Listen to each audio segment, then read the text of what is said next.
क्या अखिलेश यादव की नजर बीएसपी के कोर वोटर माने जाने वाले दलित वोट बैंक पर है? ये सवाल इसलिए क्योंकि लखनऊ में बीते दिनों हुए सपा के अधिवेशन में सपा प्रमुख अखिलेश यादव ने कार्यकर्ताओं को बाबा साहेब और लोहिया की याद दिलाते हुए उन्हें उनकी राह पर चलने का मंत्र दिया। विधानसभा चुनाव 2022 के दौरान दलित वोट बैंक साधने के अखिलेश ने जो रणनीति अपनाई थी, वही रणनीति वो अब लोकसभा चुनाव और निकाय चुनाव में अपना रहे हैं।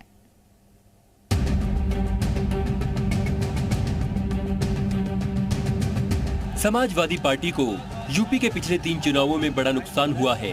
ऐसे में अब बीजेपी को हराने के लिए और राज्य में अपनी पकड़ बनाने के लिए सपा की नजर दलित वोटर्स पर है। सपा दलित वोट बैंक को अपनी सियासी पतवार बनाना चाहती है। इसके लिए वो लगातार प्रयास कर रही है। सपा के प्रांतीय एवं राष्ट्रीय सम्मेलन में भी बार बार दलितों के उत्पीड़न और डॉक्टर अंबेडकर के सपनों को साकार करने की दुहाई दी गई। ये समाजवादियों की कोशिश होनी चाहिए कि बाबा साहब के सिद्धांत पे चलने वाले लोग और डॉक्टर राम मनोहर लोहिया जी के सिद्धांत पे चलने वाले लोगों को साथ जोड़ करके हम लोग संविधान और लोकतंत्र को बचाने का काम करें। सपा के रणनीतिकारों का मानना है कि पार्टी 5% दलितों को अपने पाले में लाने में कामयाब रही। मायावती अंबेडकर के नाम पर राजनीतिक बयानबाजी कर खुद को दलित हितैषी बताती रही है और अब अखिलेश राज्य में मायावती के वोट बैंक को कैप्चर करने की कोशिश कर रहे हैं। आपको बता दें कि सपा ने दलित वोट बैंक को साधने के लिए विधानसभा चुनाव से पहले 15 अप्रैल 2021 को बाबा साहब वाहिनी बनाने का ऐलान किया था। इसका असर ये रहा कि पूर्व कैबिनेट मंत्री के गौतम, इंद्रजीत सरोज समेत बसपा के कई दलित नेताओं ने सपा की ओर रुख किया। वाहिनी के नाम पर पार्टी में राष्ट्रीय से लेकर विधानसभा और क्षेत्रवार कमेटी बन गई है। अब अखिलेश ने रणनीति के तहत नया नारा दिया है, समाजवादी और अंबेडकरवादी मिलकर बीजेपी का सफाया करेंगे। सपा मुखिया अखिलेश यादव इस बात को जान गए हैं कि एमवाई फैक्टर के अलावा अगर कोई और जाति नहीं जुड़ती है तो वो सत्ता में नहीं आ सकते। लिहाजा अंबेडकर के बहाने वो दलित वोट बैंक में सेध लगाने का काम कर रहे हैं। तो वहीं कांग्रेस ने भी मास्टर स्ट्रोक चला है। देखना है कि 2024 में विपक्ष की ये पार्टियां क्या रंग दिखा पाती हैं। आगामी लोकसभा चुनाव को देखते हुए सपा अध्यक्ष अखिलेश यादव ने अपनी रणनीति में बदलाव किया है।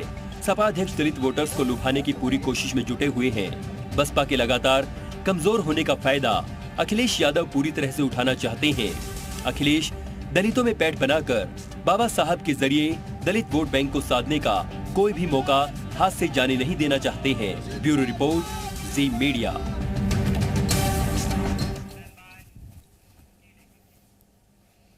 और अब आइए आपको पिछले 3 चुनावों के कुछ आंकड़े दिखाते हैं ग्राफिक्स के जरिए। ये जो बताता है कि जिस भी दल ने आरक्षित सीटों पर फतह किया, सत्ता उसी के हाथ में रही है। तो बैकग्राउंडर किस तरीके का रहा है तो वो भी समझ लेना बेहद जरूरी हो जाता है। और ये देखिए, ऐसी सीट जीतो, सरकार बनाओ, ये अभी तक का ट्रेंड ऐसा ही रहा है। 2012 में आरक्षित सीटें 85, 2012 में सपा की सरकार बनी।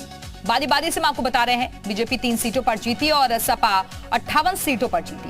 बीएसपी 15 सीटों पर जीती और अन्य दलों को 9 सीटों पर जीत मिली। उधर अगर हम बात करें 2017 की, तो 2017 में आरक्षित सीटें 86, 2017 में बीजेपी की सरकार बनी। बीजेपी ने 70 सीटें जीती। समाजवादी पार्टी ने 7 सीटों पर कब्जा जमाया और बीएसपी को 2 सीटों पर यहां जीत मिली और अन्य दलों का 7 सीटों पर कब्जा रहा।